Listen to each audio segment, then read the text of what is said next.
Esse questionamento sobre de onde surgiu a vida, isso tem intrigado o homem de todas as épocas. Assistindo esses dias na Discovery, eu percebendo que os cientistas, que estudaram para isso, eles apontam para várias direções de onde surgiu a vida. Mas nós sabemos que é muito difícil para o homem saber estas coisas se ele partir só do ponto de vista que ele tem, pela pequenez do homem, Esse universo, tudo que existe fora do nosso sistema é incontestáveis. É algo fabuloso, maravilhoso, e a distância de tudo isso nós não sabemos. Mas nós podemos perceber que a parte mais segura, ou a parte segura que nós temos, foi o que Deus nos revelou. Você deve conhecer bastante Gênesis capítulo 1, a partir do versículo 1 até o 31, onde Deus revelou-se a origem da vida.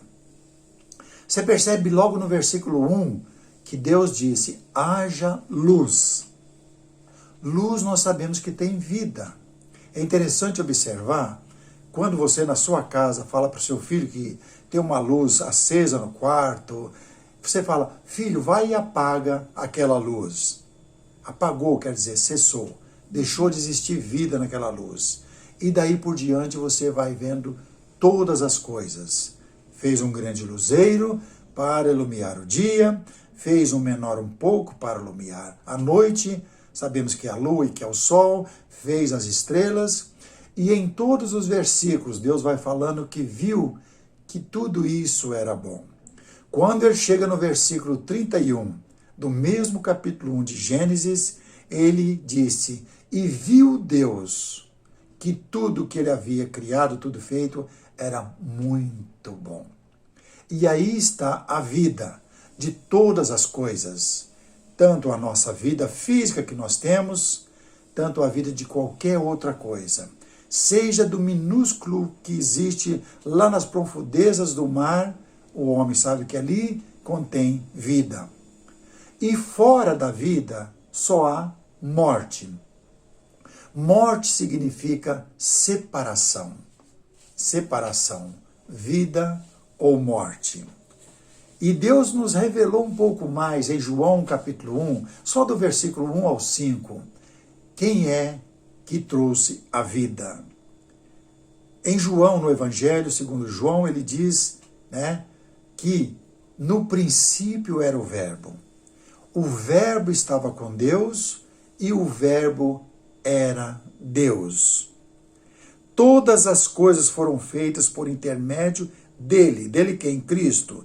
E sem ele nada do que foi feito se fez. A vida estava nele, a vida era a luz dos homens.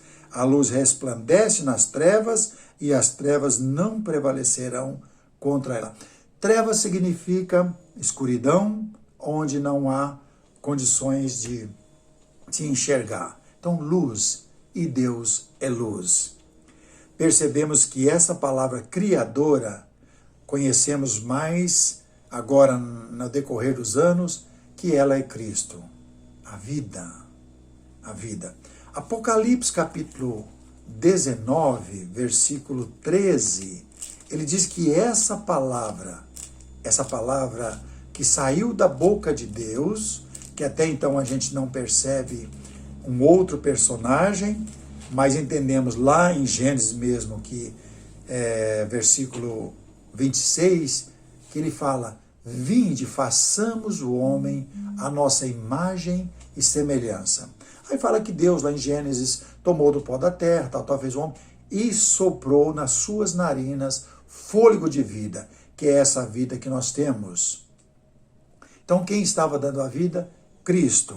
Ele diz no 19, versículo 13, está vestido, falando da pessoa de Cristo, está vestido com um manto tinto de sangue, e o seu nome se chama Verbo de Deus. Com essa palavra que ele fala, Verbo de Deus, nós podemos observar que, fazendo essa alusão à palavra criadora que é Cristo. A palavra criadora que é Cristo. Então, fonte segura que nós temos. Cristo, Pai e Filho, Deus Pai eterno, Deus Pai o primeiro, Deus Pai segundo, Espírito Santo, e nós vamos ver nesse vídeo que ele descreve tudo isso de uma forma bonita para que a gente possa entender. Quem é que vai morar com Deus um dia nos céus? Esse é o desejo de todos os homens. Não ir para a morte, não ser apagado, não ser distanciado de Deus, porque nós amamos a vida que temos. Quem vai morar com Deus? São as pessoas que têm a vida. Como nós podemos entender isso? Você conhece bem João capítulo 14, versículo 6, que Jesus diz: eu sou o caminho, a verdade e a vida.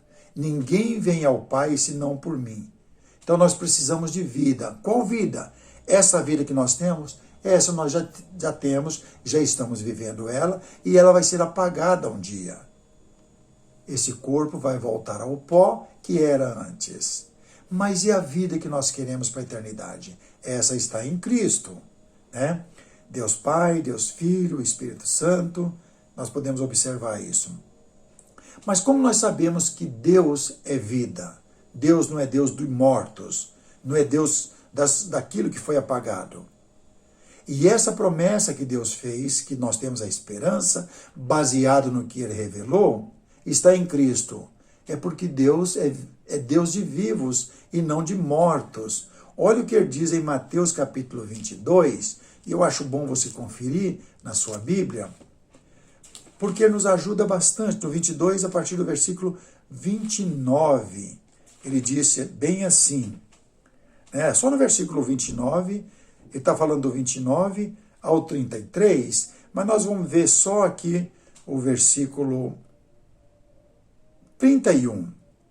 E quanto à ressurreição, ele está naquela conversa com aquela mulher falando sobre os saduceus, que não acreditavam haver ressurreição, e ele faz a pergunta que havia uma mulher que teve 5 maridos, e daí por diante, e a pergunta, na ressurreição, qual dos maridos ela vai ser esposa? Jesus falou, olha, lá nos céus não precisa, mulher e homem é só para essa vida que nós temos, para multiplicar, encher a terra, que é um dos mandamentos do Senhor. Isso está acontecendo até hoje, em nossos dias, né?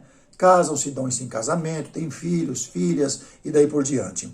Mas quando ele chega no versículo 31, e quanto à ressurreição dos mortos, não tendes lido, né, o que Deus vos declarou? Eu sou o Deus de Abraão, o Deus de Isaque, o Deus de Jacó. Ele não é Deus de mortos, e sim de vivos. Então a vida está daquele lado. Origem da vida, que é o questionamento que tem passado séculos, o homem tem questionado, Deus. Onde está a vida? Deus. E como Deus revelou essa vida? Em Cristo Jesus. Nós temos que batalhar para obter a vida que está em Cristo, que foi revelada através do Espírito Santo, se formos obedientes e aceitar Jesus como Senhor e Salvador, nós estamos aproximando-nos para a vida e vida eterna. É assim que nós podemos observar. E ele revelou um pouco mais para nós, porque a revelação, quem deu foi o Espírito Santo, por isso ele diz que quem negar Jesus, quem falar mal, pode ter perdão. Mas quem rejeitar o Espírito Santo, ou blasfemar, ou pecar contra o Espírito Santo, não vai ter vida. Por quê? Quando você não rejeita o Espírito Santo, quer dizer que está rejeitando o que ele revelou. Olha Efésios capítulo 3, a partir do versículo 1, para a gente poder ter um entendimento maior. Efésios, veja na sua Bíblia, capítulo 3, a partir do versículo 1. Acompanhe comigo esses dizeres nesses versículos, para a gente não pecar contra o Espírito Santo e rejeitar o que ele revelou. E o Espírito não revelou só na nova aliança.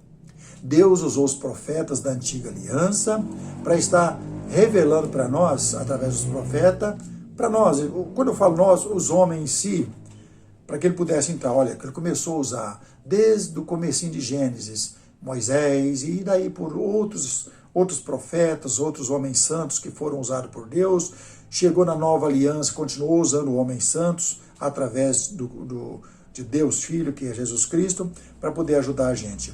Mas aqui, em Efésios capítulo 1, a partir do versículo 1, olha como ele diz, olha, Por esta causa eu, Paulo, sou prisioneiro de Cristo Jesus, por amor de vós, os gentios. Deus agora chegou até o final, quando ele estava realmente protegendo a nação judaica, protegendo o sentido espiritual, e agora ele abre o leque para todas as nações. Se é que tendes ouvido a respeito da dispersação da graça de Deus, a mim confiada, para vós outros. Pois segundo uma revelação, o Espírito está agindo no apóstolo Paulo, me foi dado conhecer o mistério, conforme escrevi há pouco, resumidamente. Pelo que quando ledes, podeis compreender meu discernimento do mistério de Cristo, o qual em outras gerações não foi dado ao conhecer aos filhos dos homens, como agora foi revelado aos seus santos apóstolos e profetas no Espírito, a saber que os gentios são co-herdeiros, membros do mesmo corpo, co-participantes da promessa em Cristo Jesus, por meio do Evangelho, do qual fui constituído ministro conforme o dom de graça de Deus, ou dom da graça de Deus, a mim concedida, segundo a força operante do seu poder. A mim, o menor de todos os santos, me foi dado esta graça de pregar aos gentios o evangelho das insondáveis riquezas de Cristo e manifestar qual seja a dispersação do mistério desde o século, oculto em Deus, que criou todas as coisas, vida, para que pela graça a multiforme sabedoria de Deus se torne conhecida agora dos principados e potestades nos lugares celestiais, segundo o eterno propósito que estabeleceu em Cristo Jesus, nosso Senhor, pelo qual temos a ousadia e acesso com confiança, mediante a fé nele.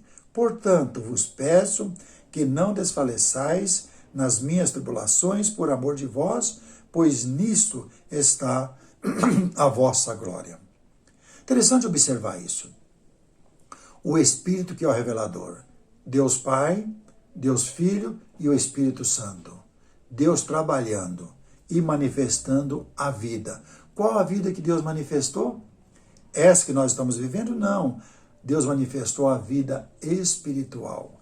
Primeiro ele manifestou a origem da vida de todas as coisas. Dos homens, das plantas, dos animais, dos minúsculos seres viventes que existem, que é incomparável para essa vida, para esse mundo. Mas um dia tudo isso vai se apagar. O mundo que nós vivemos agora tem sido guardado e entesourados para o fogo e destruição. Mas Deus, na sua grande sabedoria, para mostrar que Ele é a vida, Ele deu a oportunidade para mim e para você, para que a gente possa ter a verdadeira vida, que não vai ser apagada, a vida eterna. Porque esse corpo é pó e vai voltar ao pó, mas o Espírito volta a Deus que o deu para receber a vida eterna. Ou perto de Deus, para a glória eterna, ou longe de Deus, que nós chamamos de morte, separação, vida ou morte. Escolha, pois, onde você quer viver. A vida física foi dada para todos e para tudo. Isso nós sabemos. Então não precisamos ficar tentando buscar a vida, porque nós já temos ela. Lembra quando Nicodemos foi conversar com Jesus, em João capítulo 3 à noite? E ele chega para Jesus, na simplicidade, eu imagino ele de braços cruzados, conversando com Deus, Deus Pai, conversando com Deus Filho, que é Jesus, que é o Senhor da vida. E ele falou: eu sei, Senhor, que tu não pode fazer sinal se Deus não estiver contigo. Jesus falou: acertou. Nicodemos, se você não nascer de novo, você não pode ver o reino de Deus. O reino que foi estabelecida após a morte de Cristo. E Nicodemos preocupado: Senhor, olha, se tiver que voltar ao ventre materno, vai ser impossível ter vida. Porque a minha mãezinha já faleceu há muito tempo. Nicodemos já era um dos principais dos judeus, já era uma pessoa madura em idade, né? Jesus falou a Nicodemos, você tem que nascer da água e do Espírito para você ter a verdadeira vida.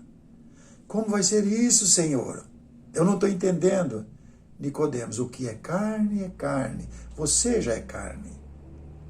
Mas eu estou falando, Nicodemos, da vida espiritual, da vida eterna, onde o Pai está. O Pai é Espírito. Tratando-se de coisas terrenas, Nicodemos, você tem dificuldade? Como você vai entender as coisas eternas? E Jesus continua explicando para ele. Podemos entender isso.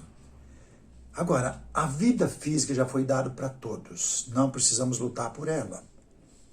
Lutamos para ter saúde, que é diferente de ter vida. Ter saúde para essa vida. Agora, lutar para a vida eterna é outra coisa. A escolha é minha e sua, de lutar para ter a vida eterna. Esse é o nosso papel. Mas vamos em Timóteo. Vamos lá em Timóteo. Deixa Mateus de lado. Vamos em Timóteo, lembrei melhor aqui. Vamos em 1 Timóteo, capítulo 6, a partir do versículo 11. Vai nos ajudar a entender melhor esse aspecto que eu estou mencionando. Capítulo 6, versículo 11. O apóstolo Paulo aqui está ajudando o seu filho Timóteo a entender bem o que é a vida. O que é a vida eterna. Não a vida física, porque Timóteo já tinha. Dê uma olhada aqui.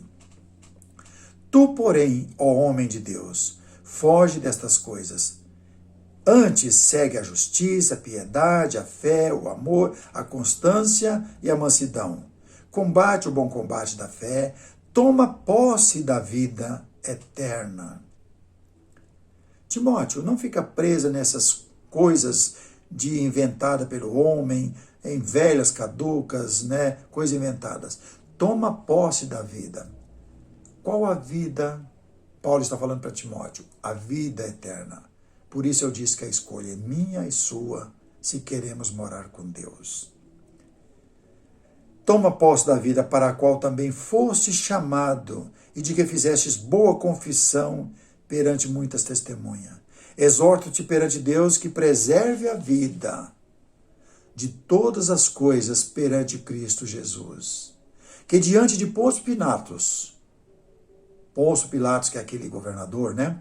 Fez a boa confissão, que guardes o mandato imaculado, irrepreensível, até a manifestação do nosso Senhor Jesus Cristo. Ele ainda não manifestou, o qual em suas épocas determinadas há de ser revelada pelo bendito e único soberano, Rei dos reis, Senhor dos senhores, o único que possui imortalidade, que habita em luz inacessível, a quem o homem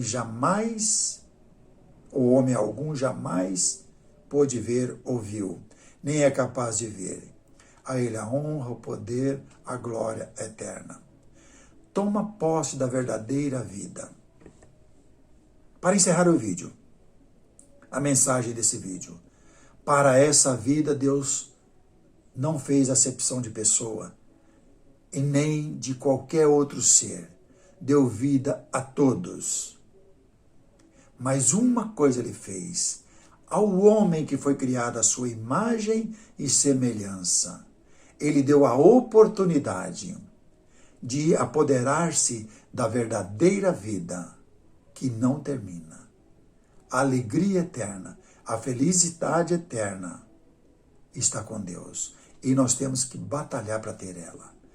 Hoje a escolha é minha e sua de ter a verdadeira vida. Que Deus nos abençoe e nos guarde hoje e sempre na sua companhia. Vamos lutar para ter a verdadeira vida. Que Deus nos abençoe.